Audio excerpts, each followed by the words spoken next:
beginsel van een man, een stem kan nie in Suid-Afrika werk nie.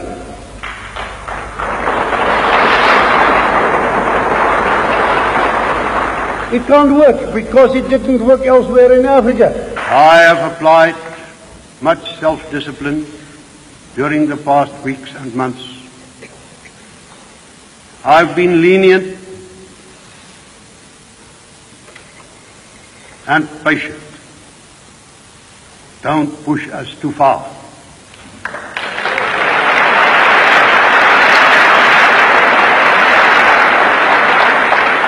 Don't push us too far in your own interests. My husband is a man of great compassion and very deep feelings. Neither the international community at large nor any particular state will dictate to us what the contents of our political program should be. We have to live in this country. We have nowhere else to go. Therefore, we ourselves will find solutions to our problems, and we will make them work.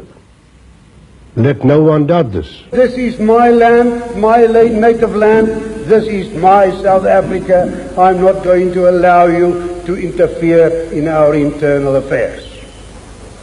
Keep your hands out of South Africa. We will solve our problems in our own way. Dad is also a sensitive person. He can become very sad occasionally, especially when a pet or a friend that he's very fond of dies. And to those who prefer revolution to reform, I say that they will not succeed. They will not succeed. If necessary, we will use stronger measures, but they won't succeed.